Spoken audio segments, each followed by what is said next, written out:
kemudian seterusnya apa ya kelihatannya ya? Setelah jenis apa kemarin tuh? Landasan dan komponen, Pak. Landasan dan komponen. Baiklah, kemudian itu sudah didiskusikan.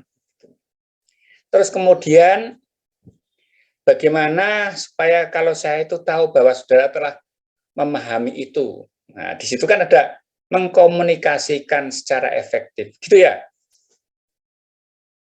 Halo? Iya, Pak.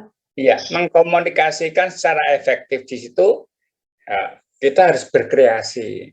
Kita mengkomunikasikan dalam bentuk apa? Artikel tertulis gitu ya, Pak ya? Iya, Pak. Iya. Terus mengkomunikasikan dalam bentuk apa? Presentasi. Presentasi atau oral begitu. Iya. Kemudian yang terakhir presentasi dalam bentuk visual gitu ya. Halo? Iya, Pak. Iya. Berarti ada 3 hal itu. Iya. Kira-kira apakah untuk komunikasi secara tertulis bisa artikel penelitian, bisa artikel hasil review begitu. Apakah artikel hasil review sudah dikirim?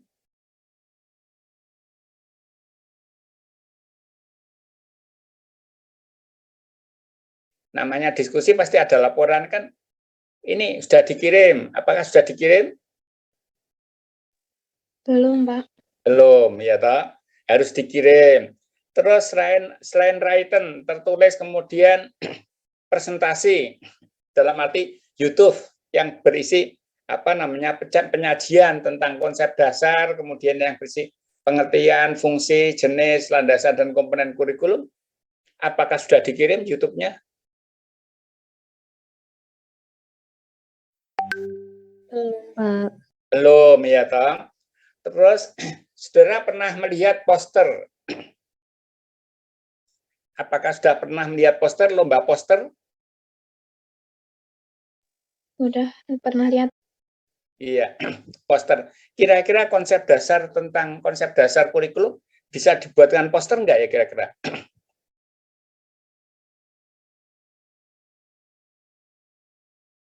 Nah, di sini sudah dituntut untuk berkreatif supaya sesuai dengan apa namanya? Sesuai dengan kebutuhan masyarakat yang terkini gitu, ya toh. Lomba poster tentang apa? Tentang konsep dasar kurikulum, kan gitu ya.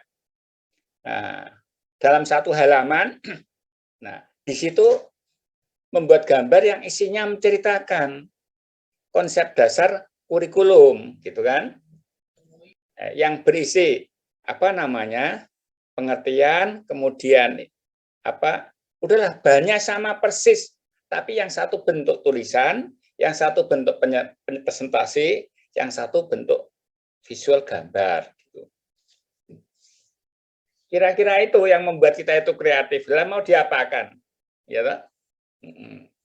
Kalau sudah seperti itu merupakan modal dasar untuk apa? Kemampuan menulis artikel, kemampuan apa? Video tutorial tentang konsep dasar, dan yang terakhir adalah poster gitu. Ada mahasiswa fisika atau apa ya UNY gitu ya. Fisika atau apa UNY. Tanpa menyusun skripsi sudah lulus otomatis begitu. Hanya dengan karya-karya, tapi karya-karyanya kejuaraan nasional gitu. Sehingga tak diragukan lagi begitu. Nah, kira-kira seperti itu, arah saya adalah seperti itu. Berarti nanti saudara coba lihat di sana artikel yang baik itu seperti apa gitu kan. Harus mengandung unsur apa, kemudian tutorial pembelajaran apa namanya? Video tutorial tuh yang baik itu yang isinya bagaimana, waktunya berapa. Kalau video itu harus dibuatkan waktunya yang singkat begitu. Nah, kemudian dan ada gambarnya orangnya. Kemudian berikutnya itu apa namanya? Yang satu itu apa namanya? Tadi apa namanya itu? Visual tadi apa? Bukan banner, bukan. Apa, ayo? Apa tadi? Poster. Poster, Pak. Ya, Pak. Kemarin di hasil penelitian itu ada yang saya nggak pakai artikel, tapi bisa pakai apa namanya? Saya tanya teman, saya tanya mahasiswa saya juga. Itu apa namanya? Banner loh. Kalau banner kan bendanya begitu. Tapi yang itu loh, medianya itu apa? Banner, Pak. Betul banner, tapi yang di dalamnya ada isi gambar-gambar itu apa namanya? Poster. Nah, poster saya bilang gitu. Nah, seperti itu ya. Supaya segera menjadi mahasiswa yang terkini, bukan mahasiswa jadul. Maksud seperti saya mahasiswa jadul kan gitu kan. Nah, harusnya canggih terkini. Nah, seperti itu. Saya ambil coba untuk salah satu yang mewakili bahwa saudara itu telah memahami konsep dasar. Apa sebenarnya kurikulum itu ya sebenarnya?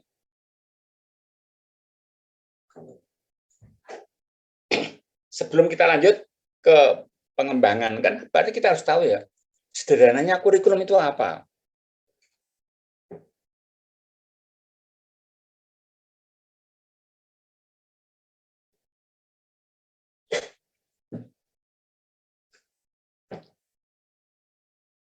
Jawabannya jangan, ini loh Pak, kurikulum itu seperti ini, bawa buku kurikulum, enggak. Ya, kita harus menjelaskan secara konseptual gitu kan. Ilmu itu akan berkembang bukan fakta, fakta dikonsepsikan. Nah, gitu kan. Setelah dikonsepsikan, diteoritisikan gitu. Daripada saya menjelaskan dipostulatkan atau didalilkan atau diteorisasikan gitu. Seperti ini apa namanya? Teoritis. Nah, teoritis itu apa ya? Ahli teori gitu. Ahli teori menjelaskan gitu kan. Bukan praktisi. Kalau praktisi ahli melaksanakan. Nah, ini diteorisikan.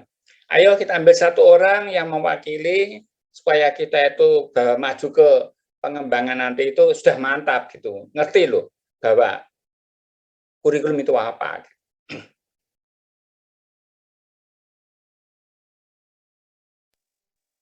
Izin menjawab, Bapak. Ya, Ya, kurikulum itu adalah suatu program pendidikan yang di dalamnya itu berisikan berbagai bahan ajar dan pengalaman belajar yang diprogramkan, direncanakan, dirancang secara sistematik atas dasar norma-norma yang berlaku yang dijadikan pedoman dalam proses pembelajaran bagi tenaga pendidik dan peserta didik untuk mencapai tujuan pendidikan gitu, Pak. nah betul ya ta. Di situ ada program atau rencana. Loh, intinya kan gitu ya. Program atau rencana gitu ya. Kalau program terlalu luas, kita buat rencana gitu kan. Kira-kira itu ya, tekanannya pada rencana. Kurikulum adalah rencana. Kelihatannya kan seperti itu ya. Seperti yang didefinisikan oleh pemerintah itu menurut Undang-Undang nomor berapa itu tentang kurikulum. Kurikulum adalah seperangkat rencana gitu kan ya. Halo? Ya, Pak, menurut Undang-Undang nomor 20. Itu tulisannya gimana? Seperangkat rencana gitu ya? Jadi, Pak, perangkat rencana dan pengaturan mengenai tujuan, isi, dan bahan pembelajaran. Coba seperangkat rencana dengan rencana sama enggak kira-kira?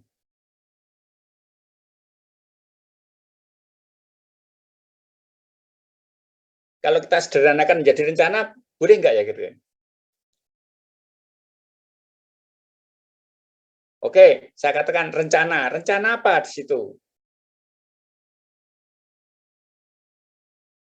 Rencana dan pengaturan gitu ya. Sudahlah, kita ambil rencananya begitu. Rencana tentang apa di situ, Mbak? Seperangkat apa itu, Mbak? Kalau menurut kementerian itu paling enggak kita mengambil definisi yang sesuai dengan miliknya pemerintah daripada nanti dikira balelo gitu kan ya. Kira-kira masih relevan dengan pengertian pemerintah itu apa ya? Rencana tentang apa tahu Mbak itu Mbak isinya Mbak? Undang-undang itu. Halo, tadi loh.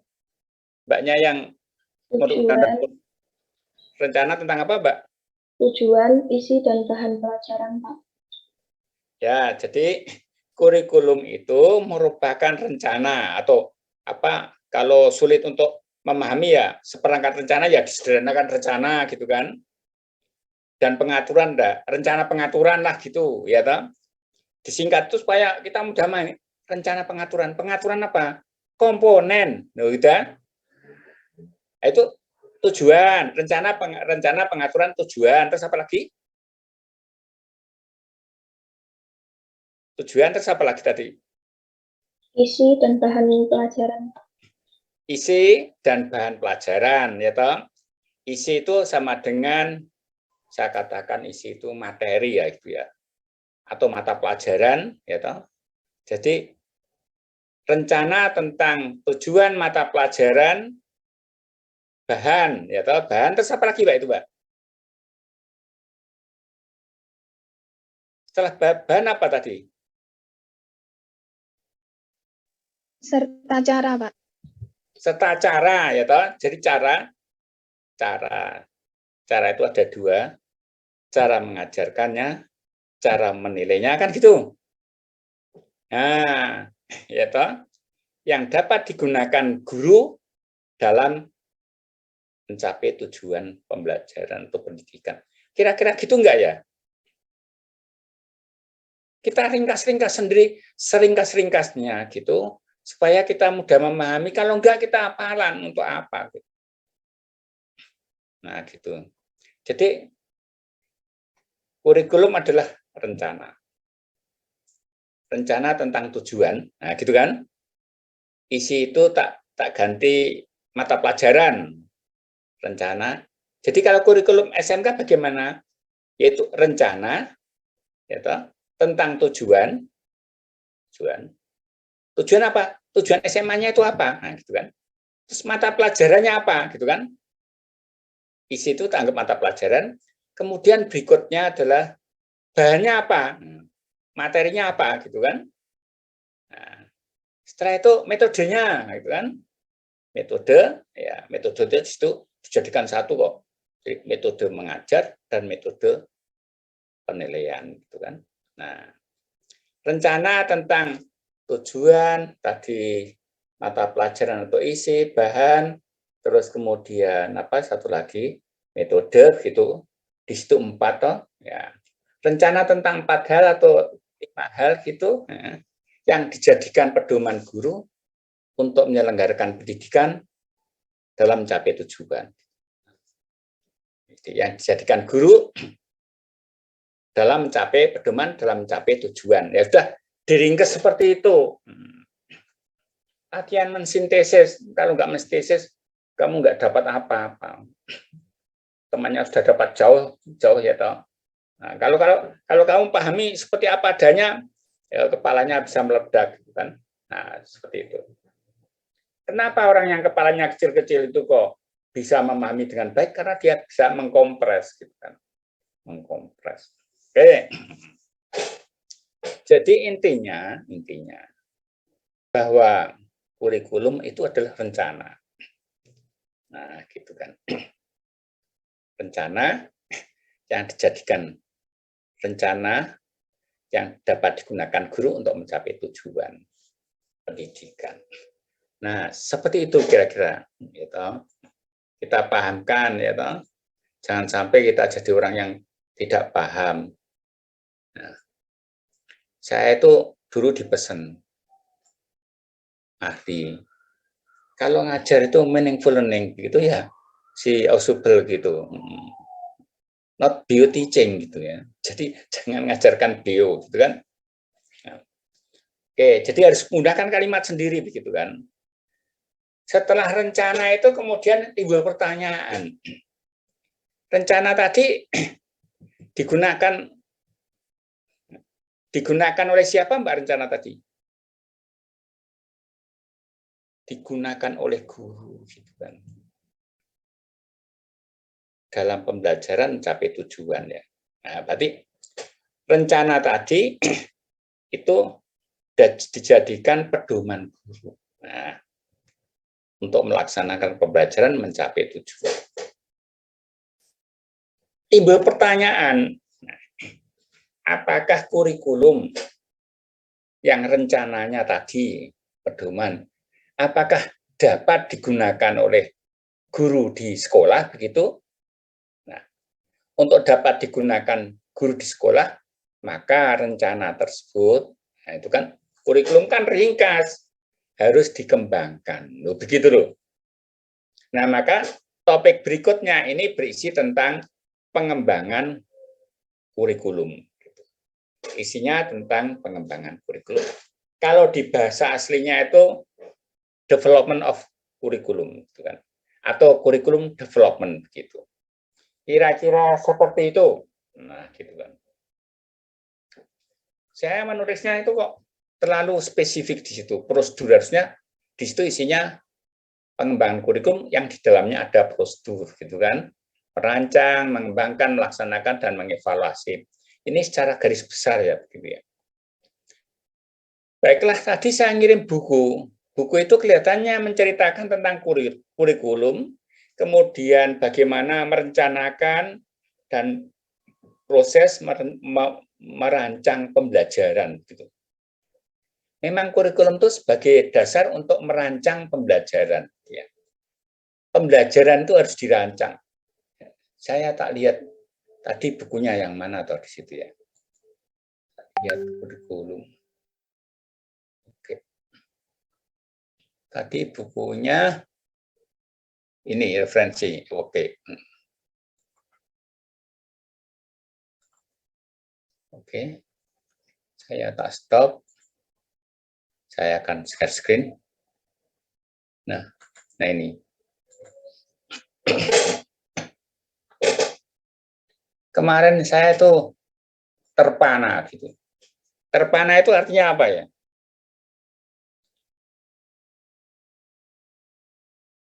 Terpana itu apa artinya ya? Terpesona. Ya, terpesona ya, terpesona. Terkaget. Apa betul ya terkaget gitu ya? Mau lihat anak semester 2 itu. Bisa itu membuat apa namanya YouTube, kemudian bisa membuat apa namanya PPT-nya ya toh. Nah, kemudian membuat poster begitu. Ini namanya semester 2, semester 2 rasa semester 8 saya katakan gitu. Ini semester 2 rasa semester 8. Enggak apa-apa daripada semester 8 rasa semester 1 kan. Nah, oke, di sini sekali lagi saya selalu mengajak saudara untuk apa namanya itu mencari referensi internasional gitu ya. Kalau referensi yang Indonesia itu apa itu? Maaf, bukan maksudnya merendahkan, tetapi supaya kita itu berpikir secara internasional. Kurikulum, nah kurikulum itu adalah seperangkat apa namanya, seperangkat tujuan, terus tadi isi katanya, isi itu konten gitu, konten itu tanggap mata pelajaran, kemudian bahan-bahannya apa, kemudian berikutnya mungkin ada pengalaman belajar gitu kan, dan cara dan seterusnya gitu, pokoknya seperti itu. Setelah kurikulum itu kemudian di sana dibahas tentang plans. Plan itu merencanakan dan memproses. Nah, ini kurikulum itu direncanakan dan diproses ke dalam desain instruksional. Nah, desain instruksional itu desain pembelajaran. Bahwa di dalam instruksional itu ada teaching and learning, gitu kan? Nah, guru membelajarkan, siswa belajar. Nah, itu namanya instruksional, gitu kan? Oke, kita lanjutkan di sini. Nah, ini.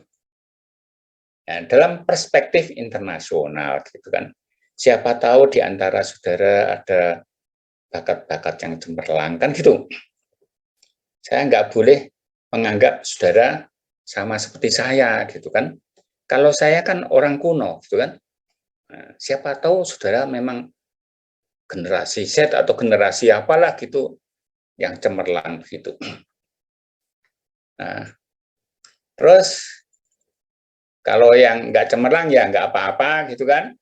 Tapi paling enggak saya memimpikan saudara jadi orang cemerlang. Ini buku ini tuh diedit gitu ya. Jadi ada yang mensupervisi gitu ya.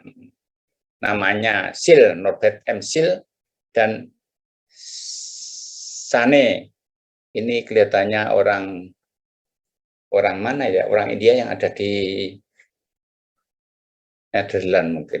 Soalnya sekarang itu negara-negara maju itu merekrut negara-negara berkembang yang orangnya itu brilian gitu ya.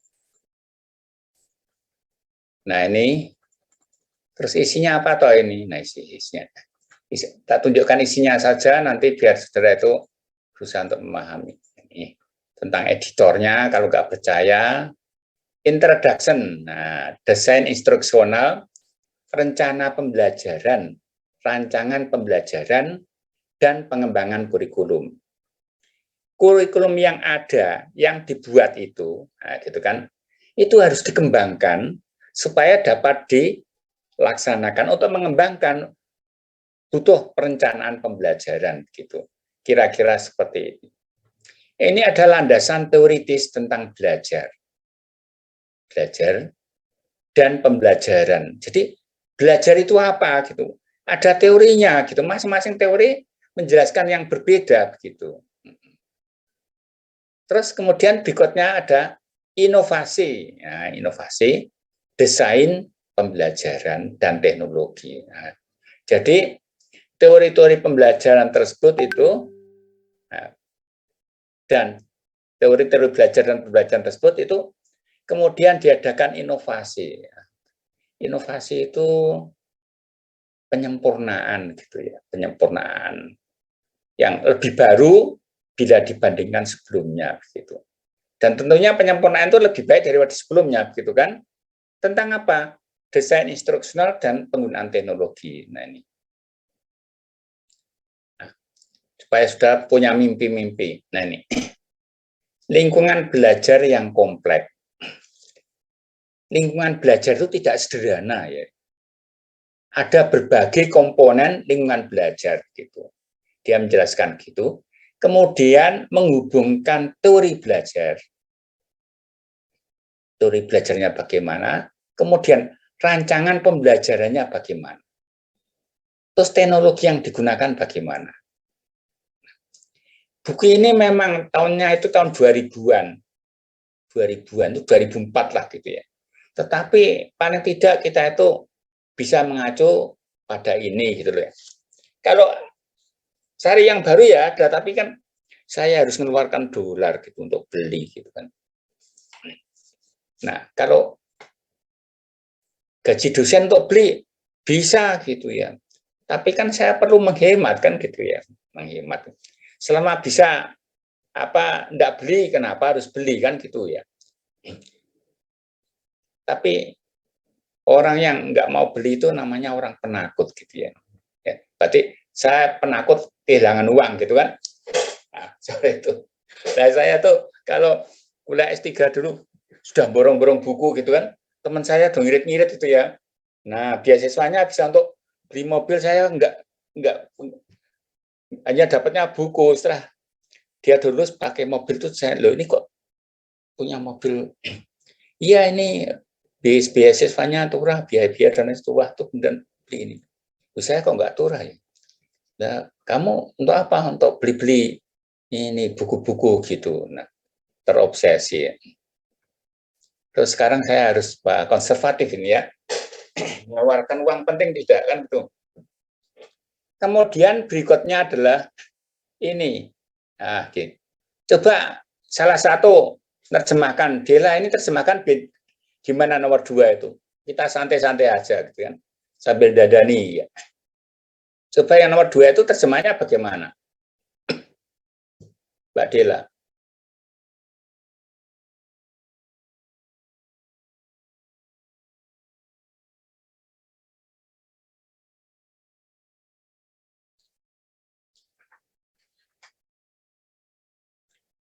Saya kalau bimbingan sama orang, dia adanya gini. Oh, saya ya, perlu tak dandani berpikirmu supaya berpikir itu benar ya.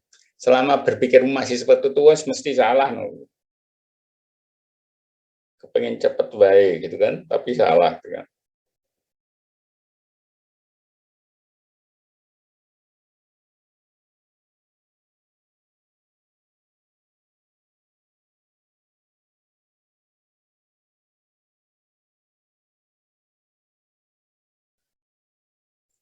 Ayo Mbak Dela atau yang lain. Salah enggak apa-apa, salah enggak dikurangi kok.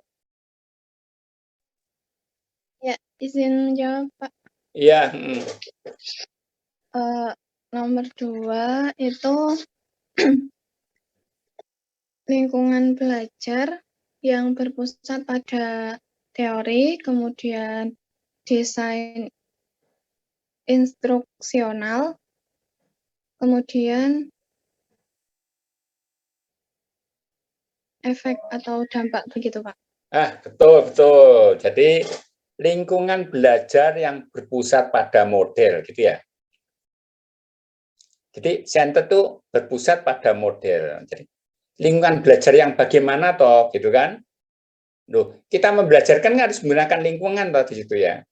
Memanipulasi lingkungan sedemikian rupa sehingga siswa dapat belajar secara optimal gitu kan. Ada teori yang menyatakan begini, siapapun orangnya gitu kan, kalau lingkungan belajarnya itu baik, pasti dia akan berprestasi gitu. Artinya bahwa kemampuan peserta didik itu sangat ditentukan oleh lingkungan belajar gitu kan. Oleh karena itu saat ini banyak orang yang sekolahnya di swasta yang terkemuka begitu kan. Nah, seperti itu. Jadinya gitu ya, berpusat pada model gitu. Model itu contoh gitu loh ya. Jadi lingkungan yang berpusat pada model contoh.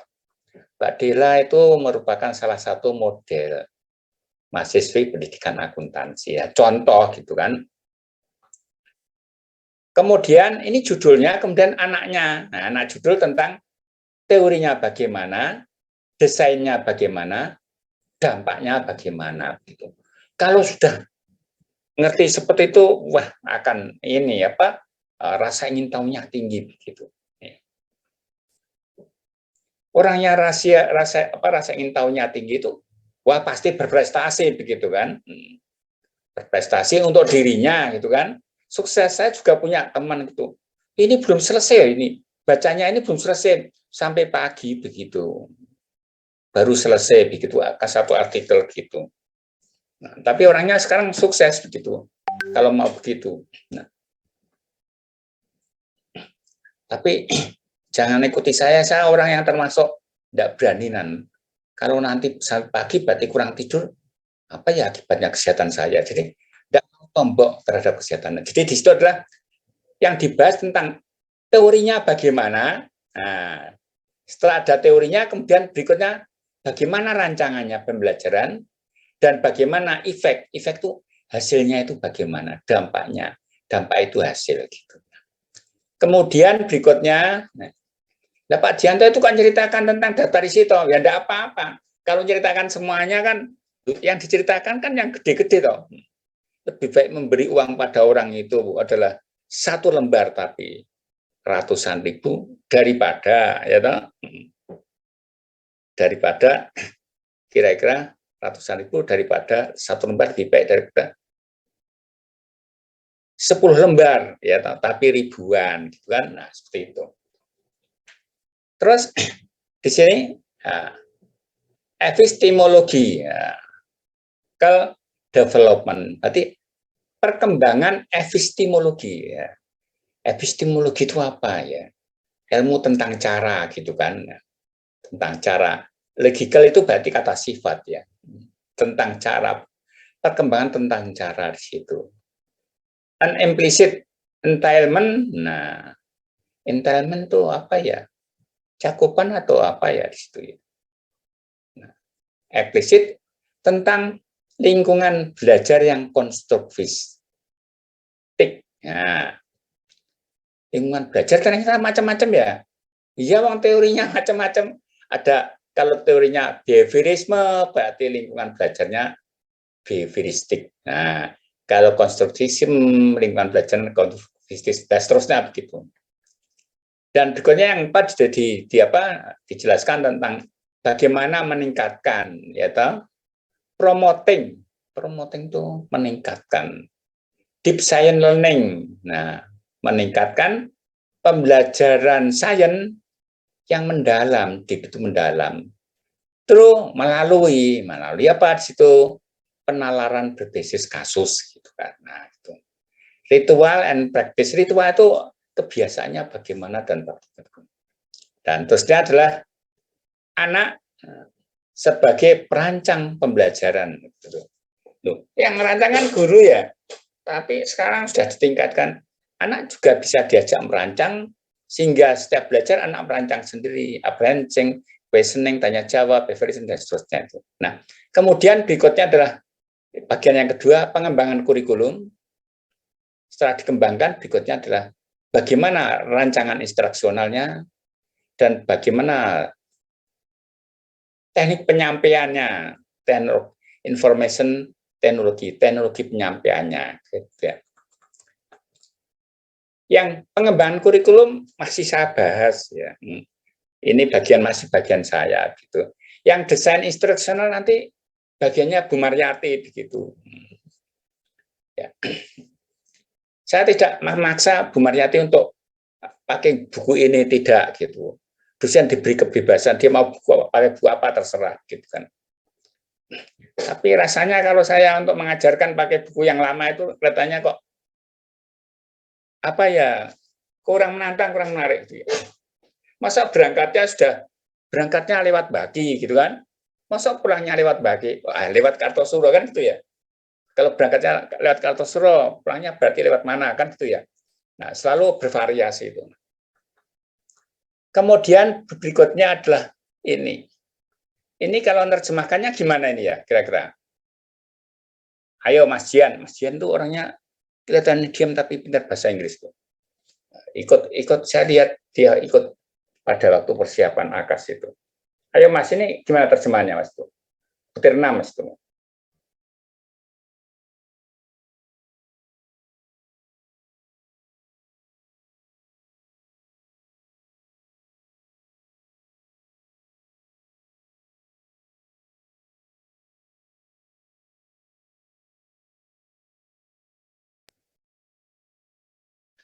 Integrasi desain kurikulum, Pak, yang nomor 6. Iya, betul. Itu head-nya kan di sini. Di depan off itu ya. Integrasi desain atau rancangan kurikulum. Jadi gabungan rancangan kurikulum. Kemudian berikutnya adalah ini, apa namanya? Desain pembelajaran. Nah, kemudian pilihan media. Ada pilihan media? Iya, gitu kan. Nah, kalau sudah berbicara desain instruksional ada pilihan media, pilihan materi. Jadi pengembangan media, pengembangan materi ada. Makanya di bagian 2 kan ada Bu Maryati itu kan ahli media ya. Nah, nanti yang ajar Bu Maryati ya, media. Integrasi desain kurikulum. Kemudian berikutnya adalah need assessment. Nah, analisis kebutuhan ya, penilaian kebutuhan. Nah, kita itu butuhnya apa gitu kan? Nah, ini biasanya digunakan untuk merumuskan tujuan ya toh, yaitu butuh apa. Nah, ini kemudian apa pembuatan ini terjemahnya Pak informing, menginformasikan instructional decision making. Jadi menginformasikan pembuatan keputusan pembelajaran ya dalam proyek berbasis teknologi besar gitu. Pengembangan kurikulum sebagai suatu model. Nah, berikutnya adalah nah ini pekerjaan kurikulum. Nah, kalau kurikulum itu merupakan suatu pekerjaan. Kenapa kok pekerjaan? Nah, kurikulum kan dibuat. Nah, bagaimana membuat kurikulum kan suatu pekerjaan, sehingga ada tenaga kurikulum itu, karena kurikulum worker itu kan tenaga kurikulum ya. Nah, kemudian desain instruksional, kemudian berbagai perspektif tentang mengajar. Oh, mengajar itu ada berbagai perspektif ya. Nah, kemudian di sini adalah ICT ya itu ya. ICT, Information and Communication Technology, transforming, merubah profesi mengajar gitu. Nah, di sini ada banyak hal-hal yang di Indonesia itu tidak ada gitu kan. Ya. Terus kemudian di situ dilanjutkan sehingga pembelajaran yang ada itu bisa melalui online, bisa melalui offline atau blended gabungan juga bisa kan gitu ya. Kemudian berikutnya adalah menghubungkan ICT. ICT itu ya internet gitu loh kelihatannya. Kasarannya itu internet gitu ya, ICT. Information and Communication Technology itu ICT ya. Teknologi informasi dan komunikasi. Teknologi informasi dan komunikasi bagaimana gitu kan. Nah, menghubungkan ICT-nya, kemudian menghubungkan berikutnya ranah pengetahuan gitu. Pengetahuan itu kan ranahnya apa saja toh? Pengetahuan fakta, factual knowledge, kemudian pengetahuan apalagi conceptual knowledge, procedural knowledge, and metacognitive knowledge gitu. Nah, itu ranah pengetahuan dan belajar ya toh. Learning support. Nah, pembelajaran yang mendukung apa? Mendukung desain lingkungan belajar.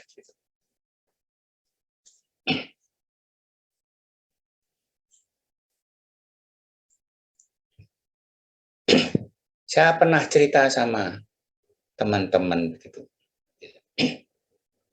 Anak saya itu IP-nya nggak tinggi, 3,3. Akuntansi FEB begitu. Temannya tinggi-tinggi gitu kan.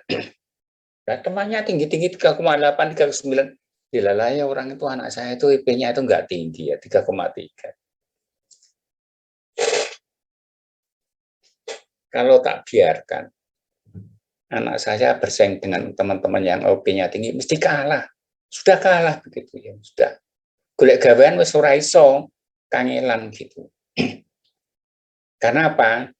Karena IP mencerminkan itu. Nah, kemudian saya harus membuat lingkungan dia setelah lulus sarjana, lingkungan belajar ya,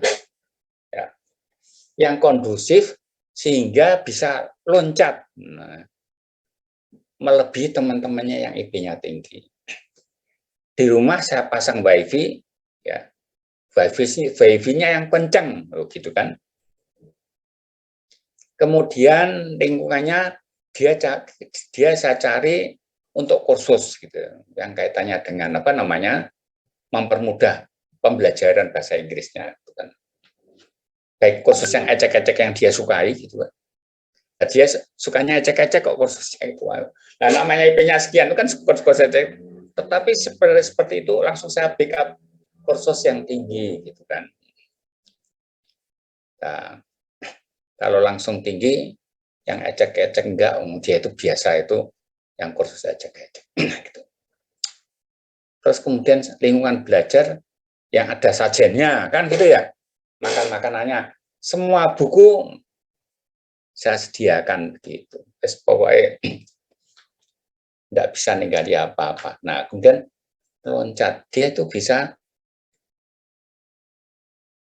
dari UNS itu 2 yang diterima.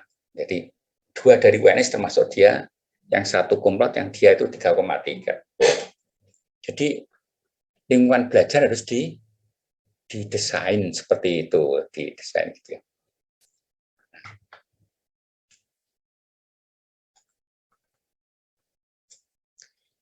Kalah prestasi ya, gengsi kok zaman sekarang itu. Nah, kalau ada orang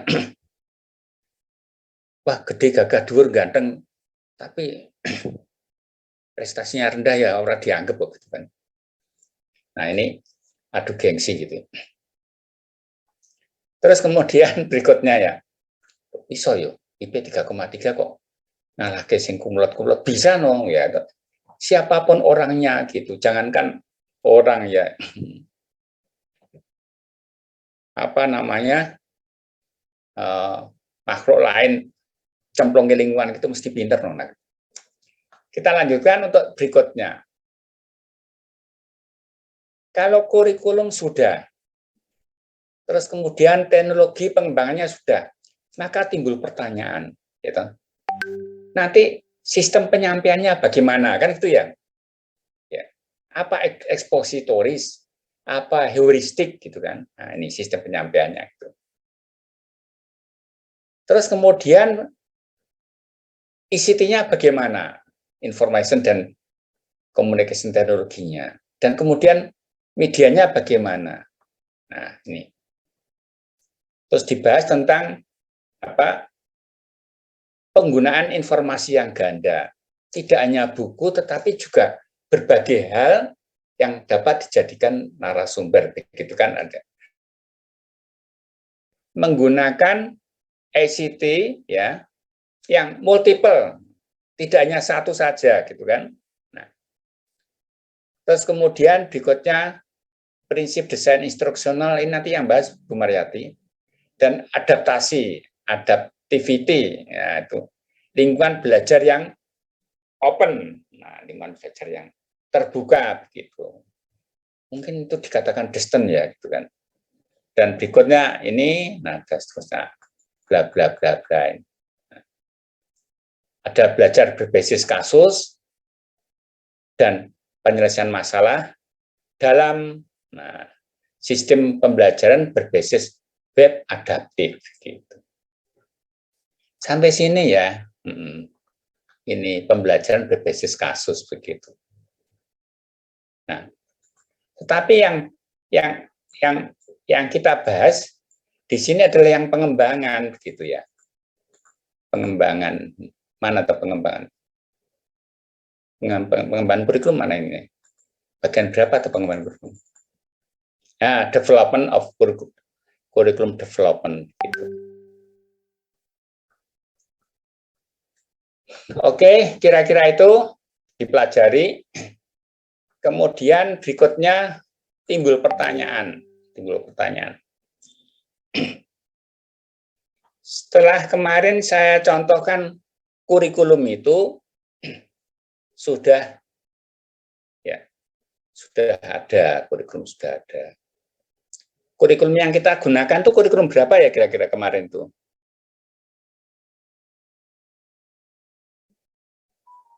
Halo?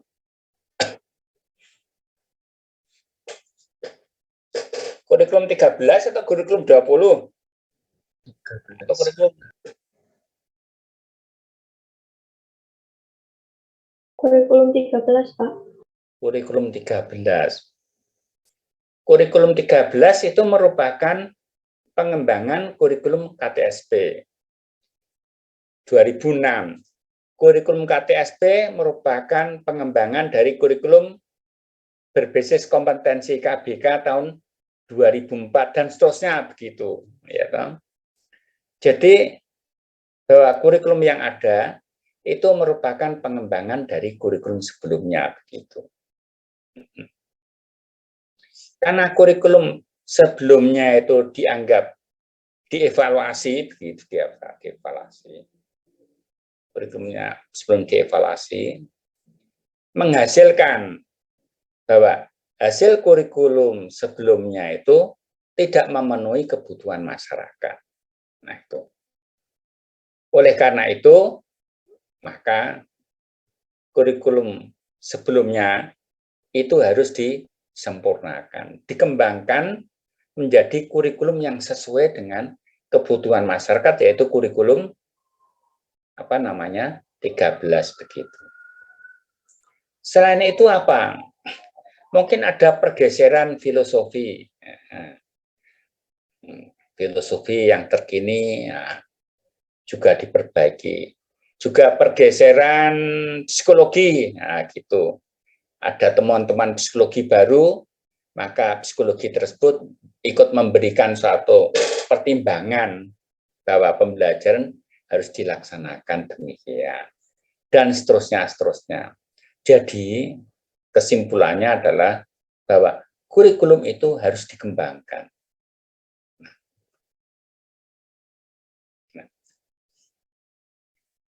Dikembangkan bagaimana? Nah, bahwa kurikulum itu harus dikembangkan, ditinjau kembali tentang tujuan. Nah, kalau tujuannya sudah diperbaiki, berikutnya dilaksanakan, bla bla bla, yang terakhir dievaluasi lagi. Evaluasi kurikulum untuk memperbaiki, sehingga menjadi kurikulum berikutnya. Baiklah, saya ambilkan dari PPT-nya orang gitu ya. Tadi yang mana Tony?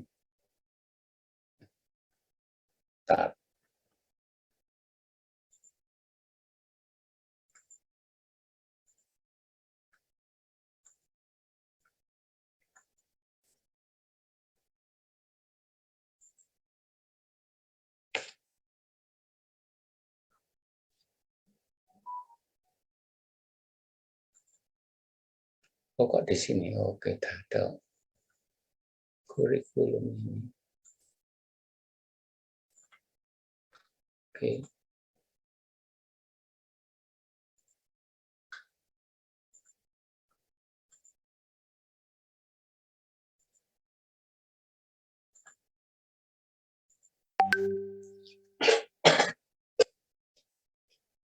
Apakah kelihatan di situ? Sudah, Pak. Sudah. Kita mencoba menggunakan ini ya, tapi ini kita anggap sebagai suatu pengetahuan yang bersifat terminal gitu ya. Terminal itu artinya bukan final gitu ya. Karena ilmu itu berkembang, terus kemudian kurikulum juga berkembang, terminal. Artinya orang itu mempunyai cita-cita. Gitu kan. Pada waktu kecil jadi dokter. Itu terminal itu ya. Nah, kemudian setelah dewasa gitu kan, oh ternyata dokter itu investnya panjang ya, investnya lama dan biaya tinggi gitu. Invest waktunya sampai 6 tahun tambah 1 tahun dan seterusnya gitu. Nah, dievaluasi lagi, kemudian akhirnya paling enak itu ya jadi sarjana akuntan. Kemudian dirubah gitu kan, cita-citanya menjadi akuntansi. Setelah itu buka praktek akuntan, jadi akuntan kondang di ibu kota gitu kan, atau jadi lawyer atau hukum, pengacara misalnya seperti itu. Jadi bersifat ini. Nah, kita kira-kira sementara menggunakan yang ini dulu ya. Nanti kalau ada referensi yang lebih baik, bukankah ini kan seperti itu ya. Oke. Kita menggunakan terminologi bahwa kurikulum yang sudah ada itu perlu dikembangkan. Terus apa yang dimaksud dengan pengembangan kurikulum itu? Ada berbagai pendapat, tapi kurikulum tersebut didefinisikan, didefines as the process. Pengembangan itu, kalau saya itu melihat pengembangan itu tafsirkan sama dengan pembuatan gitu ya, dikembangkan, jadi gawe begitu ya. Membuat itu kan berarti merupakan suatu proses ya, nah, gitu. Proses apa di situ? Digambarkan secara operasional, proses memilih gitu ya. Dan memilih apa? Ya nanti kita lihat belakangnya. Setelah dipilih, ditoto. Ditoto itu diatur. Organizing itu kan mengatur ya, ditoto. Setelah ditoto, kemudian eksekusi. Eksekusi itu dilaksanakan gitu kan. Setelah dilaksanakan kemudian dievaluasi gitu. Nah, yang dievaluasi apanya di situ? Yaitu yang dipilih itu pengalaman belajar. Pengalaman belajar. Pengalaman belajar itu artinya apa ya? apa yang harus dialami oleh peserta didik gitu loh ya. Pengalaman belajar itu berarti bukan pokok bahasan, bukan materi, bukan. Artinya misalnya aja di situ dapat pengalaman apa dalam pembelajaran akuntansi di situ. Nah, berlatih, nah misalnya. Terus apa lagi ya? Pengalaman itu memperagakan dan seterusnya. Jadi di situ adalah apa yang dialami oleh pengalaman apa yang harus diajarkan di sana gitu. Terus berdasarkan apa? Berdasarkan kebutuhan gitu. Artinya pengalaman belajar tersebut memang sangat dibutuhkan gitu. Kebutuhan masyarakat gitu. Kemudian abilities itu berdasarkan kemampuan peserta didik gitu ya, sesuai dengan level peserta didik itu. Dan kemudian berikutnya adalah interest itu minat peserta didik. Jadi kebutuhan peserta didik, kebutuhan kemampuan dan minat peserta didik. Dan juga didasarkan pada hakikat yaitu masyarakat itu. Nah, itu. Kira-kira seperti itu. Berarti ini proses memilih, mengatur, dan melaksanakan serta mengevaluasi pengalaman belajar.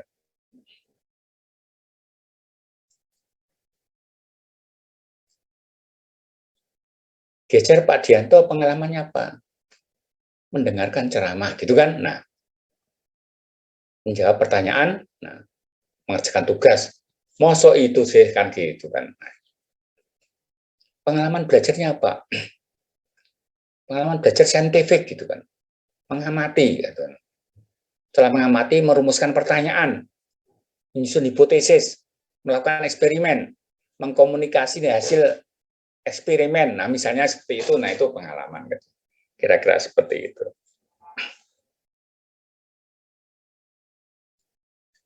Dan lulusannya perguruan tinggi itu kok sakit gigi ya? Loh kenapa?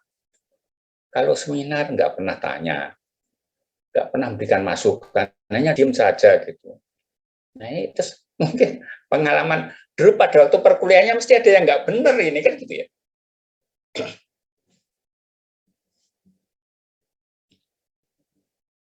Kira-kira seperti itu. Saya tuh punya cucu yang pertama, Pak Dianto ceritanya kok mesti cucunya, gitu kan? Lah anak-anaknya tak ceritakan nanti dikira penceritakan anaknya sombong kan gitu ya. Misalnya saja. Tuh anak, nah tak ceritakan anak saya. Nah, saya ceritakan mesti sing kurang-kurang gitu kan, dikira pamer. Nah, anak saya itu yang pertama itu punya suami. Pada waktu sebelum nikah ada 10 kriteria. Nah, kriteria yang terpenuhnya itu apa namanya? Baru 7, masih kurang 3 gitu. Di antaranya itu pendiam gitu. Tapi prestasinya tinggi, SMA-nya ranking 1. Kuliahnya di ITB. Kemudian anak saya juga pernah ranking gitu loh. Ranking 2 di SMP, terus di SMA-nya terus tidak ranking. Terus ibu pinter kan, ibu pinter bapak pinter kan gitu ya. ITB sama STAN gitu. Nah, kemudian berikutnya, lu anak kok reso ngomong kan gitu ya. Wih, bermasalah ini. Mesti ada yang nggak benar di situ. Di situ bapaknya kerjanya di luar kota, ibunya di situ. Kerjanya sampai malam gitu kan. Sama pembantu, nah ini pembantunya aja nggak benar gitu. Nah, pembantunya ternyata tidak melatih ngomong sama, hanya ditaruh di tempat, ditonton ke TV gitu saja. Tapi kan bapak ibunya nggak tahu ya. Oh, mesti ada yang nggak benar ini baby sisternya kan gitu. Nah, terus akhirnya udah terlanjur 3 tahun, terus kemudian terkesan anaknya itu bisu gitu ya. Pak, cucumu itu kok bisu itu kan gitu ya. Nah, terus kemudian akhirnya apa? Terapi kan itu. Buatkan lingkungan yang supaya bisa ngomong. Bawa ke rumah sakit Panti Kosala, terapi. Ya. terapi bicara, gitu. Tumbuh kembang anak dipacu. Nah sekarang udah pinter ngomong, gitu. Jadi di situ tentunya bahwa lingkungan itu sangat dibutuhkan. Jadi di situ dasarnya adalah kebutuhan, kemampuan, dan minat peserta didik, dan juga masyarakat memang membutuhkan. Nader, sifat, hakikat, saya masyarakat and community. Community itu komunitas, lingkungan yang membutuhkan. Jadi kalau kurikulumnya untuk di Jawa dengan kurikulum di Papua, jangan disamakan, wong lingkungannya berbeda kan gitu. Nah, oke. Kira-kira seperti itu. Jadi mengembangkan itu proses memilih, mengatur, melaksanakan, menjalankan, dan mengevaluasi. Selalu ada mengevaluasi ya, pengalaman belajar. Gitu. Jadi proses membuat pengalaman belajar lah kira-kira seperti itu kalau ringkas. Pengembangan kurikulum adalah proses, ya, membuat, memilih, mengorganisasi, dan kan sama dengan membuat apa namanya, membuat pengalaman belajar. Terus kemudian berikutnya, agar pengembangan kurikulum itu mencapai tujuan, kurikulum dikembangkan itu supaya dapat dijadikan pedoman guru dalam melaksanakan. Tujuannya kan membantu guru melaksanakan pembelajaran ya. Nah, itu akan efektif apabila pengembangan itu menggunakan prinsip yang harus dipatuhi, yang harus dijalankan. Itu seperti itu.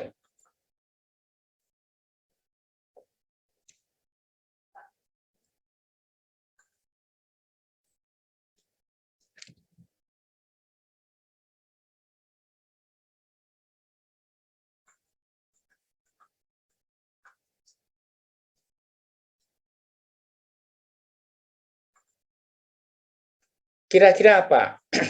Pada waktu siapa tuh yang mengembangkan kurikulum itu? Yang mengembangkan kurikulum itu ya pekerja kurikulum, ahli kurikulum, termasuk guru. Jadi tim di situ yang mengembangkan.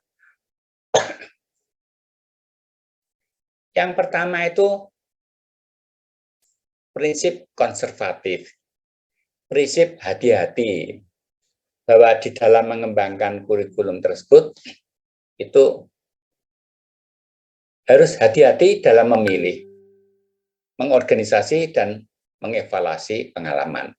Betulkah pengalaman itu sesuai dengan kebutuhan, kemampuan, dan minat, dan betulkah dibutuhkan oleh masyarakat? Nah, kemudian yang kedua, prinsip looking forward gitu kan. Looking forward itu apa ya artinya ya?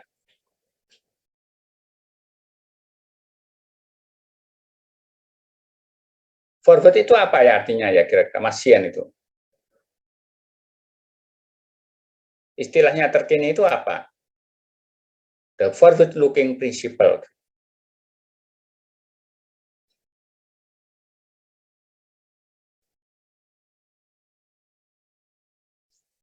Prinsip-prinsip dalam menyampaikan ya menurut situ. Kemudian berikutnya ada lagi prinsip kreatif, bahwa di dalam memilih itu banyak cara gitu ya. Dikreasikan. Nah, dikreasikan. Supaya menarik. Kemudian berikutnya prinsip of totality form, yaitu prinsip bahwa kurikulum tersebut harus mencakup totalitas.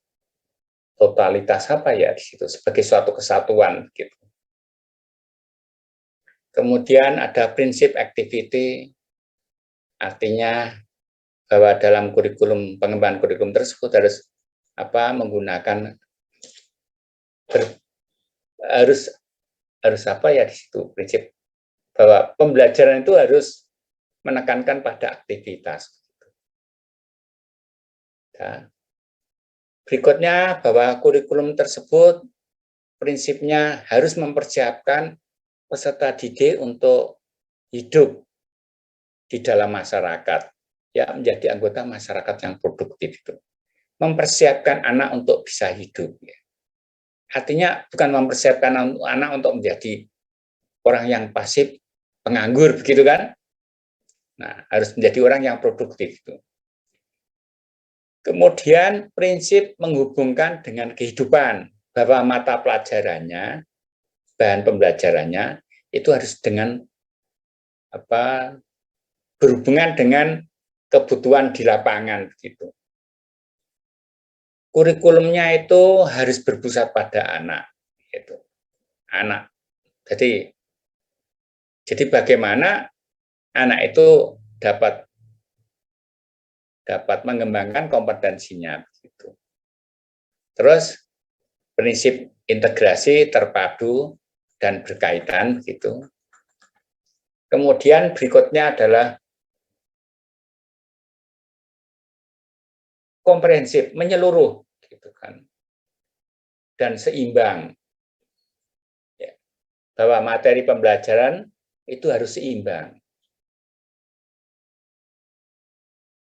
Mungkin materi pembelajaran itu ada yang di kurikulum itu ada yang dasar, kemudian yang berikutnya itu adalah yang dasar itu apa ya, yang menjadi warga negara yang baik, kemudian berikutnya itu dasar-dasar kejuruan, baru kemudian bidang kejuruan. Jadi menyeluruh dan seimbang nanti dipelajari di bukunya. Kemudian prinsip loyalitas gitu ya, prinsip kesetiaan,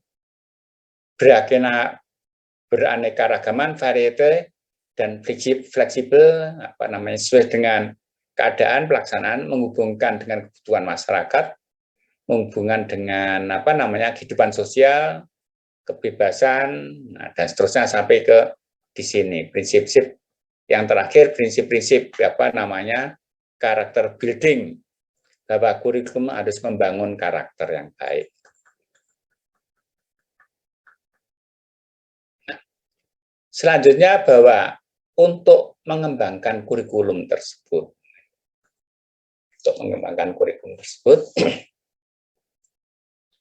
kira-kira faktor-faktor apa toh yang harus harus dipertimbangkan gitu.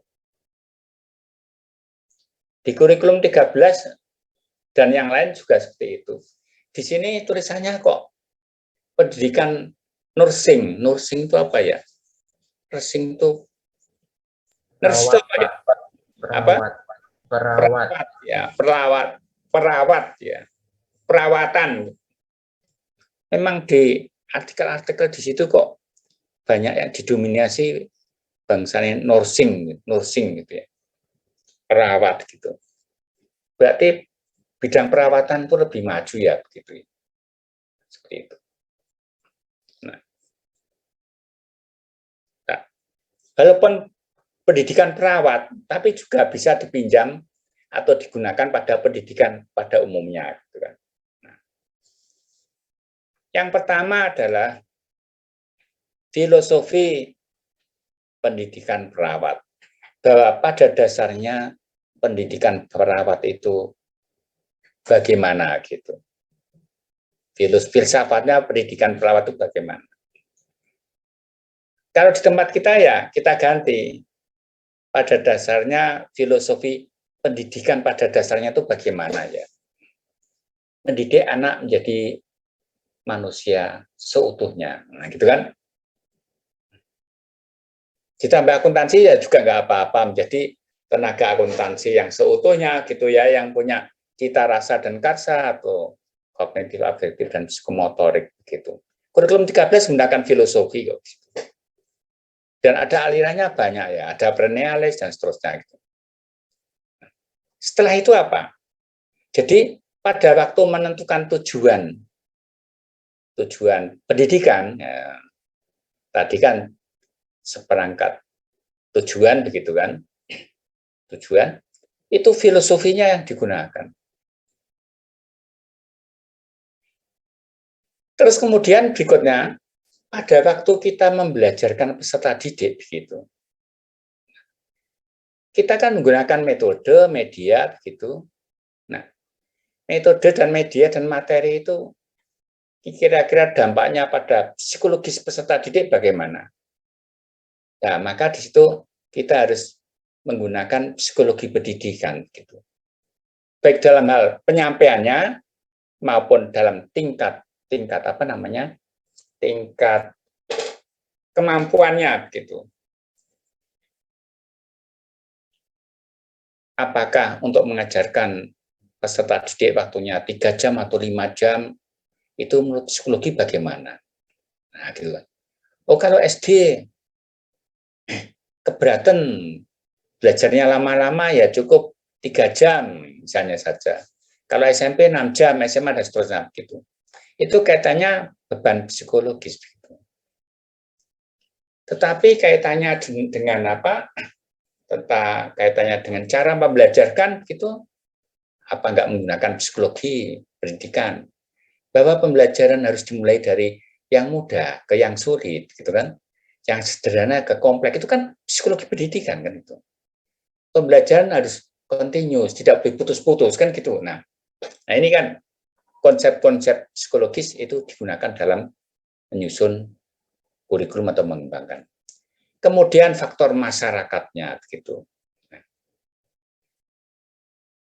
Yang sekolah itu kan masyarakat, anaknya masyarakat, ya masyarakat lah, masyarakat muda yang sekolah itu. Tapi nanti kalau lulus kan jadi masyarakat dewasa, itu kan akhirnya nanti terjun ke masyarakat, mampu memecahkan masalah dalam kehidupan sehari-hari gitu. Dan maka masyarakat itu sangat mempengaruhi. Masyarakat primitif, ya, kita harus menggunakan pendekatan yang bagaimana gitu. Kemudian peserta didik, karakter peserta didik begitu. Kemudian berikutnya apa? Peledakan pengetahuan gitu. Peledakan pengetahuan hasil penelitian-penelitian yang baru-baru menggugurkan teori-teori yang lama. Sehingga pengetahuan baru harus menggantikan teori yang lama, pengetahuan yang lama begitu. Nah, oleh karena itu materi-materi pembelajaran yang lama harus segera dibuang, gitu. Nah, setelah itu apa? Kemajuan ilmiah, advancement scientific begitu. Kemudian kemajuan teknologi. Kemajuan teknologi and patient care. Apa itu? Kemajuan. Kata ada teknologi juga, kata dasarnya kan teknologi ya, pakai kal itu berarti kata sifat ya. Jadi kemajuan teknologi itu dalam perhatian terhadap pasien gitu. Kemudian teknologi pendidikannya begitu. Kemudian transnasional career opportunity. Jadi apa? Transnasional career, kesempatan karier antar negara atau gimana? Pengembangan karier begitu. Kemudian sumber daya. Nah, ini semua itu akan mempengaruhi hasil kurikulum gitu. Faktor penting gitu. Dan sumber daya apa enggak dipertimbangkan? Sumber daya manusianya, tenaga pengajarnya. Gitu. Berikutnya apa? Sumber daya alamnya, fasilitas-fasilitasnya yang ada sangat penting. Kalau ingin menjadi lembaga pendidikan yang maju begitu, guru-gurunya ya harus pinter kan gitu ya. Pendidikannya ya harus sangat tinggi, fasilitasnya ya harus lengkap gitu kan. Nah, UNS dulu SPP-nya murah. Tapi sumber daya manusianya itu dosen-dosennya enggak begitu pinter. Paling lulus magister gitu. Kemudian fasilitas yang lain enggak ASEAN itu ya. Panas apalagi pakai kitirannya satu gitu. Terus kemudian WC-nya dan seterusnya itu enggak layak lah gitu. Dulu pernah mengalami seperti itu. Apakah lingkungan seperti itu mau meningkatkan? Hasilkan tidak, makanya harus ada reformasi. minimal dosennya harus doktor. Nah, sekarang harus dosennya harus kuliah yang nggak doktor itu. Jadi kira kuliah doktor tuh mudah kan gitu ya. Nah, nggak mudah kan gitu ya. Ada yang kuliah ke luar negeri, nah itu biasanya ke luar negeri disiplinnya tinggi, sudah mapan begitu. Kira-kira seperti itu. Kita lanjutkan di situ. Nah, kemudian tahap-tahap dalam pengembangan kurikulum itu apa? Tahap-tahapnya itu.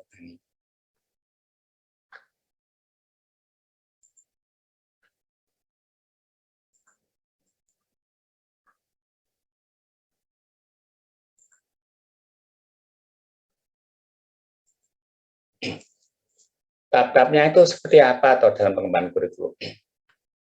Itu ada Taylor, ada Bella Hebenetti, ada Gerald Elkem gitu kan. Kelihatannya Taylor itu kenapa Taylor dipasang di mana-mana begitu? Mungkin dia itu pendiri ya, pendiri tentang kurikulum gitu. Sehingga dia itu dijadikan dasar gitu. Baiklah, kita menggunakan yang ini sebelum kita menemukan yang terakhir banyak ya itu ya. Tapi ada empat tahapan gitu. 4 tahapan.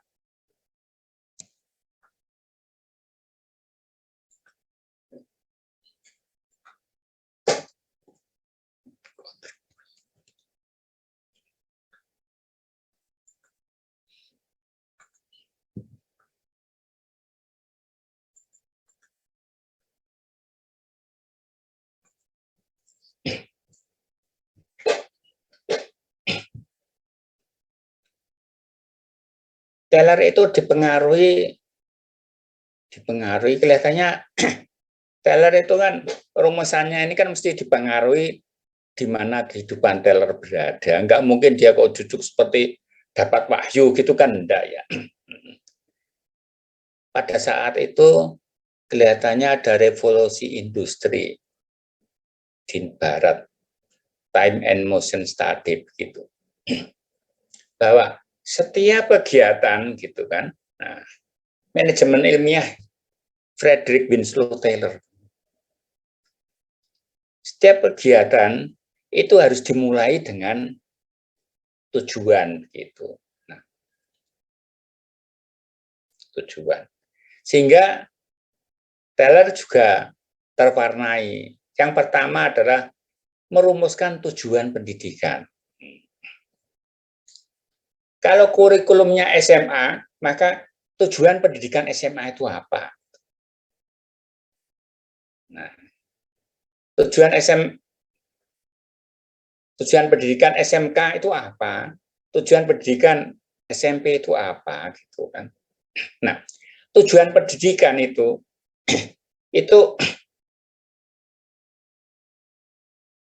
beragam ya, beragam. Bertingkat. Ada yang tujuan pendidikan dunia secara global gitu. UNESCO misalnya, tujuan pendidikan itu apa. Terus kemudian diturunkan ke tujuan pendidikan untuk apa namanya masing-masing negara. Tujuan pendidikan negara Indonesia ini kan tujuan nasional. Itu tujuan nasional pendidikan di Indonesia. Lain dengan di Amerika, di Jepang, lain gitu kan. Nah, itu tujuan pendidikan. Tujuan pendidikan nasional itu yang berlaku di negara tersebut. Nah, karena di negara tersebut terdapat berbagai lembaga pendidikan, SD, SMA, sampai perguruan tinggi, maka tujuan pendidikan yang nasional tadi diturunkan ke tujuan pendidikan lembaga. Lembaga SMA, lembaga SMP, lembaga SMK, nah terusnya. Karena tujuan pendidikan lembaga SMA, tujuan pendidikan apa namanya lembaga itu terdiri dari mata pelajaran, maka diturunkan menjadi tujuan mata pelajaran. Karena mata pelajaran terdiri dari pokok bahasan, maka diturunkan menjadi tujuan pokok bahasa. Gitu. Sampai dan berikutnya. Baiklah, kalau kita berbicara di SMA atau SMK itu kan lembaga, berarti tujuan lembaga pendidikan SMA. Itu namanya standar kompetensi lulusan. Standar kompetensi lulusan. Jadi kompetensi lulusan, tapi yang sudah standar minimal SMA itu ini, nah itu namanya SKL, standar kompetensi lulusan. Nah, karena SMA itu terdiri dari apa namanya? Saya ngikuti yang miliknya nasional atau internasional. Kalau yang internasional karena tujuan lembaga itu terdiri dari mata pelajaran, maka tujuan mata pelajaran namanya kompetensi inti. Tapi di Indonesia, karena lembaga itu meliputi 3 tingkat 1, tingkat 2, tingkat 3, maka masing-masing tingkatan itu memiliki kompetensi tingkat namanya inti. Dan untuk pokok bahasan, maka tujuannya itu dinamakan tujuan kompetensi dasar. Baiklah, nanti kita menyesuaikan di sana gitu ya, karena lingkupnya di Indonesia. Setelah tujuan itu sudah ditetapkan, nah gitu ya. Terus timbul pertanyaan, untuk mencapai tujuan itu pengalaman apa yang harus diberikan, kan gitu ya. Maka di sini adalah memilih pengalaman belajar. Bukan materi loh ya, memilih pengalaman belajar. Kalau materi kan pokok bahasan, tapi dia harus melakukan apa? Ini kelihatannya diwarnai oleh teorinya siapa? John Dewey gitu kan, learning by doing. Belajar itu harus sambil melakukan begitu. Setelah sudah memilih pengalaman belajar, maka pengalaman belajar kan dipilih, diseleksi itu dipilih gitu. Ini pengalaman ini gimana? Oh, enggak dipakai, ini pengalaman enggak pakai, yang dipakai yang penting-penting gitu kan. Dipilih kan berarti yang penting ya. Kalau sudah terpilih menjadi mahasiswa teladan, nah berarti sudah termasuk orang yang penting. Nah, setelah terpilih kemudian apa? Ditoto. Nah, ditoto. Pengalaman belajar yang mana yang lebih dulu, mana yang berikutnya. Jadi organisasi pengalaman belajar. Kalau sudah pengalaman belajarnya ditata, maka berikutnya adalah baru melaksanakan evaluasi kurikulum. Kira-kira apakah kurikulum yang dikembangkan itu efektif atau tidak? Kalau tidak efektif, kurang efektif, bagian mana dan apa yang harus diperbaiki begitu.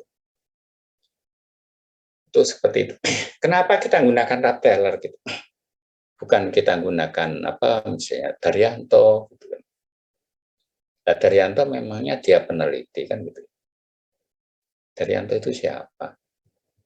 Ini dia memiliki asosiasi terkemuka kan gitu ya.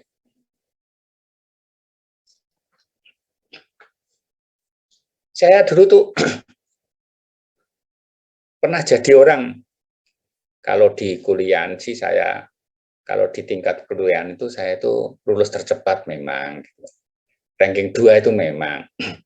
Tapi ranking itu kan di prestasi kuliah gitu. Tapi tentang kedewasaan itu kan saya tidak punya ranking, mungkin saya yang paling nol gitu. Suatu saat saya itu diajak teman saya, kamu tuh cocoknya jadi dosen gitu kan. Enggak, saya ingin jadi guru. Guru di daerah Magelang toh, Muntilan itu nanti sambil tani, ya toh, tani tembakau, juragan tembakau gitu kan. Sukses ya toh. Terus dia mengarahkan, bukankah kamu pinter tuh? Kok buktinya pinter apa? Itu kamu lulus tercepat ranking 2. Ya kalau di situ sih gitu. Tapi kelihatannya apa saya berani tuh. Berani gitu kan. Terus diajak, saya suruh ngelamar dosen. Yang nyuruh teman saya itu ranking hampir bawah kemarin. tapi dia pemikirannya dewasa. Terus saya diajak ngelamar gitu kan. Dia pada waktu itu belum lulus gitu. Lamar Jogja, ngelamar UNS. Dia nggak percaya kalau saya mau melamar. Saya diantarkan ngelamar. Sampai di UNS itu saya masuk ruangan, kemudian tidak ada lowongan gitu kan. Tidak ada lowongan. Masuk UNS, tanya itu sama pembantu dekannya satu itu, nggak ada lowongan. Terus teman saya tanya, kamu kok dijawab nggak ada lowongan tuh? Kamu tanya siapa? Pembantu dekan satu. Terus dia mengatakan, kenapa nggak tanya tukang jaga sepeda sekalian? Memangnya kenapa? Pembantu dekan itu kan orang yang penting, ya. Tapi pengambil keputusan kan rektor. Paling tidak bagian kepegawaian. Ayo kita kekentingan gitu kan. Terus kekentingan kampus itu ke bagian kepegawaian. Terus masukkan lamaran. Tanya apa ada lowongan? Ada Pak gitu. Loh ada loh. Teman saya lebih pintar daripada saya kan. Oleh karena itu kalau bertanya itu pada ahlinya kan gitu ya. Masuk pada pembantu dekan saya pikir juga dulu orang penting, tapi ternyata ada yang lebih penting. Ya. Nah, jadi kesimpulannya adalah untuk sementara menggunakan ini, nanti kalau ada pengembangan kurikulum yang modelnya Hilda Taba, kemudian ada siapa lagi, Jerol Ekem, kemudian ada siapa lagi, terserahlah gitu. Bila Benetti, ya nanti silakan. Terus kemudian berikutnya, ini mungkin ada penjelasannya ya, Bapak. Ini kan tatap, itu kan sama dengan prosedur pengembangan. Nah, merumuskan tujuan. Nah, bagaimana prosedurnya? Memilih pengalaman, bagaimana prosedurnya? Mengatur pengalaman dan evaluasi. Nah, barangkali mungkin ada penjelasannya. Nah, ini. Merumuskan tujuan. Nah, bagaimana cara merumuskan tujuan itu?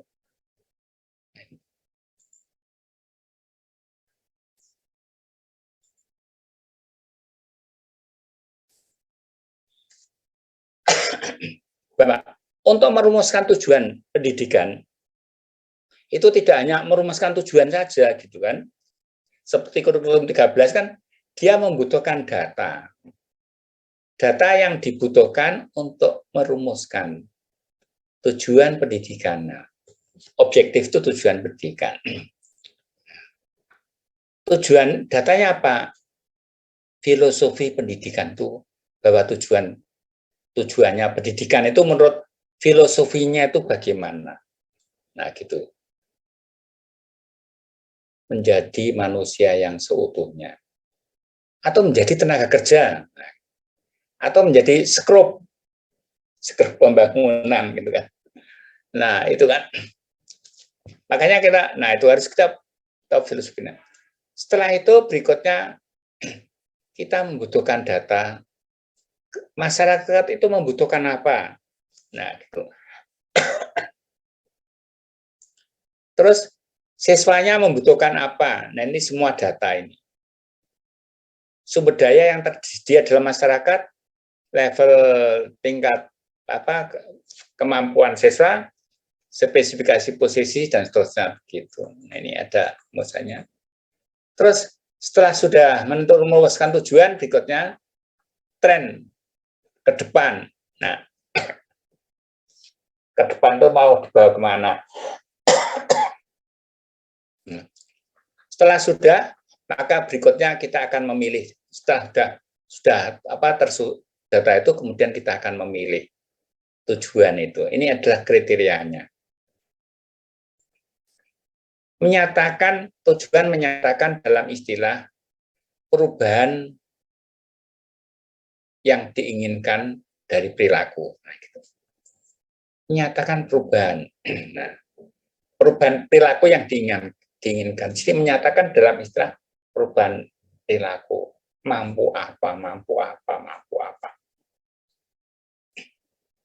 Terus kemudian should be helpful. in selecting. Nah, itu. Sebaiknya helpful, bermanfaat, be helpful. Helpful itu apa ya? Help itu membantu. Full itu membantu dalam memilih pengalaman belajar, konsisten dengan tujuan pendidikan yang diterima, dan seterusnya. Ini menurut apa namanya? Menurut si Ralph Taylor gitu kan, mempertimbangkan dan seterusnya. Setelah itu kriteria berikutnya adalah, nah ini.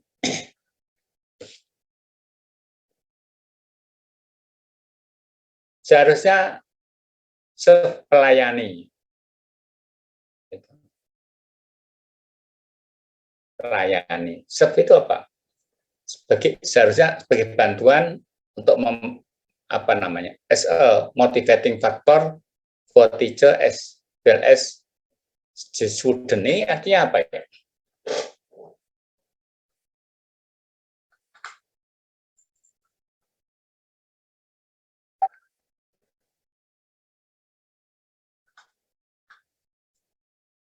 S pakai D itu apa ya?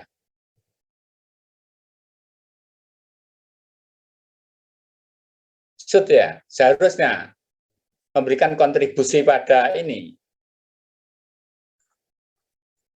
Seharusnya digunakan sebagai untuk memotivasi apa as a motivating factor, faktor-faktor yang memotivasi guru serta siswa begitu. Dan seterusnya. Nah, ini tahap-tahapnya adalah merumuskan tujuan. Jadi tadi merumuskan tujuan, ya toh, itu ini tahap-tahapnya itu langkah prosedurnya itu seperti ini. Ternyata merumuskan tujuan juga ada prosedurnya ya ini.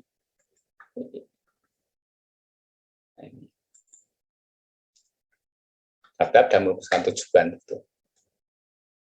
Mengidentifikasi kebutuhan peserta didik, mengidentifikasi kebutuhan masyarakat, meneliti saran dari ahli, mempertimbangkan saran ahli, merumuskan filosofi, menyatakan tujuan, state objective, gathered from various sumber, menyatakan tujuan yang dikumpulkan dari berbagai sumber in a proper way. Dalam cara yang lebih awal, begitu, baru merumuskan teori belajar dan seterusnya, mendefinisikan tujuan secara jelas, kemudian menyatakan dalam istilah hasil perilaku gitu. Nah, seperti itu kira-kira. Terus berikutnya memilih pengalaman. Pengalaman harus dipilih. Nah, ini. Terus timbul pertanyaan, apakah pengalaman itu sama dengan materi ya? Nah, pokok bahasan. Nah, pengalaman itu apa tuh di sini? Deliberately planned experience in selected situation where student actively participate, interact, and with result in desired change in the behavior of student. Ini berarti pengalaman belajar itu apa ya kira-kira?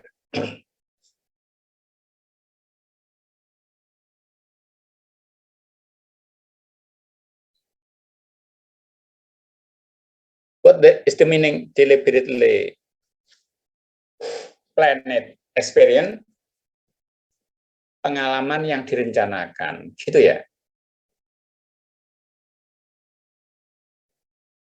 Dalam situasi yang terpilih, di mana siswa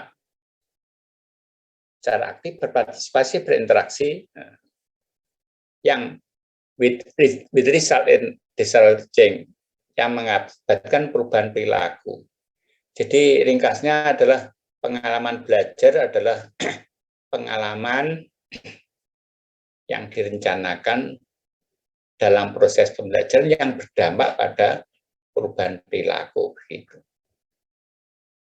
Seperti itu.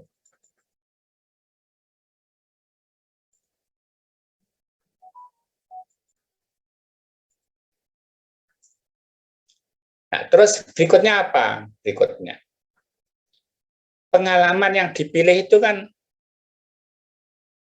harus memenuhi kriteria ya. Ciri-ciri pengalaman belajar yang baik gitu. Di Taylor itu mengatakan begitu. Tadi langkah pertama tujuan. Langkah yang kedua pengalaman, yaitu memilih pengalaman gitu kan. Nah, ciri-ciri pengalaman yang baik yang bagaimana gitu kan. Yang pertama, belajar itu dengan melakukan, learning by doing. Ya belajar ya praktek gitu ya, belajar langsung praktek gitu ya. Kemudian membuat motivasi dan menarik gitu. Terus berikutnya, pengalaman belajar harus menantang. Pengalaman belajar harus memenuhi kebutuhan saat itu. Bring out multiple outcomes in student. Bring out itu apa? Bring out itu apa ya?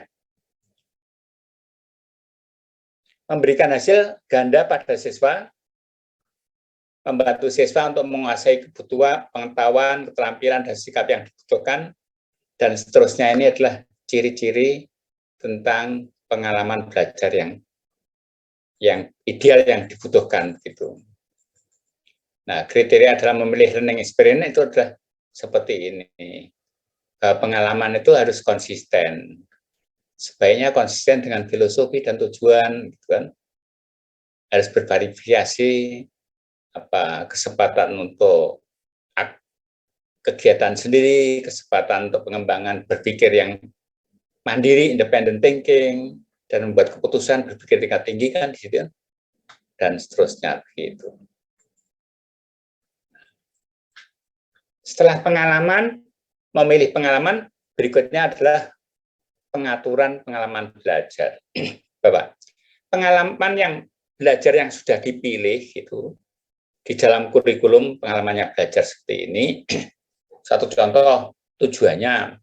Kalau tujuan pembelajarannya untuk akuntansi itu apa atau di situ kan? Peserta didik mampu memahami, menghargai, dan terampil melaksanakan akuntansi, praktek akuntansi, seperti itu. Terus materinya apa? Terus pengalamannya apa? Nah, dan seterusnya begitu. Setelah sudah pengalaman, maka berikutnya adalah prinsip-prinsipnya itu apa saja di situ. Harus bahwa pengalaman yang diatur tersebut itu harus mempunyai prinsip kontinuitas gitu. Kontinuitas itu kalau sudah diberikan kelas 1, semester 1 ya semester 2 dan seterusnya itu lebih baik sedikit-sedikit tapi kontinu begitu.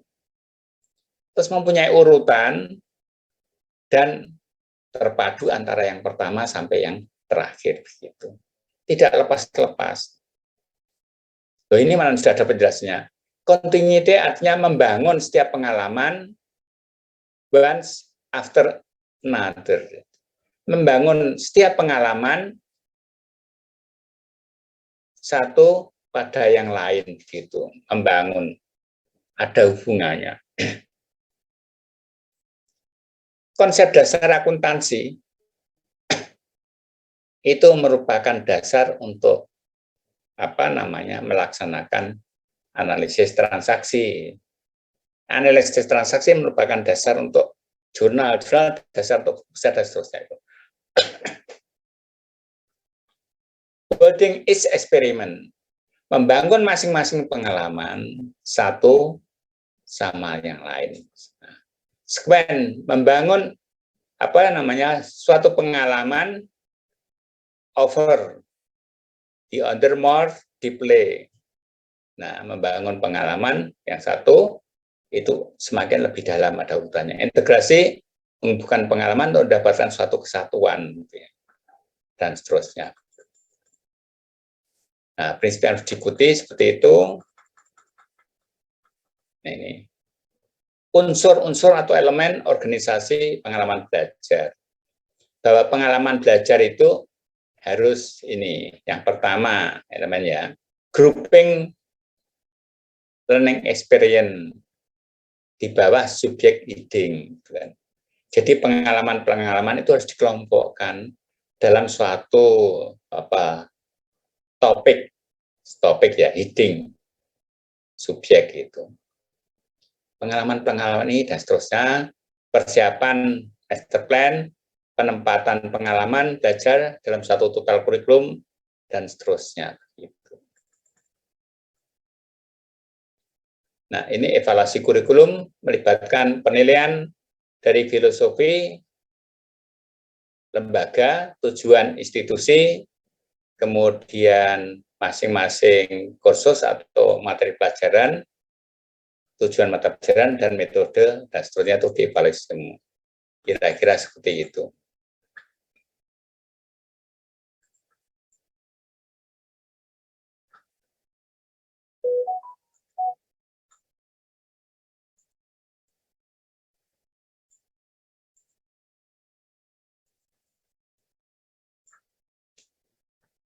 Apakah ada pertanyaan?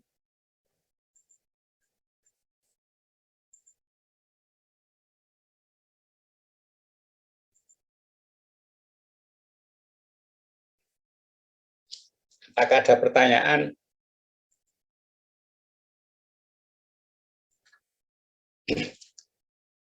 Terus timbul pertanyaan ya. Apakah kita harus menyusun kurikulum ya? Apakah kita harus mengembangkan kurikulum? Seperti itu begitu.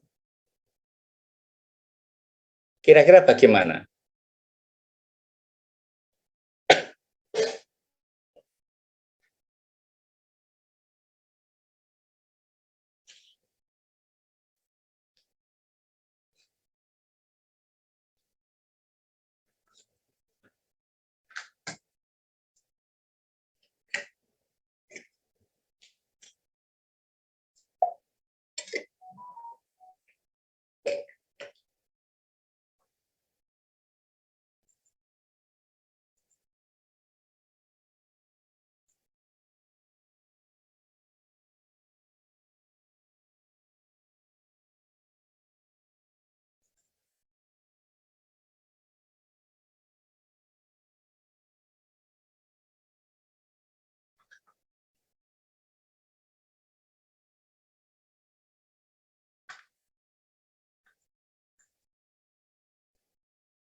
Hmm?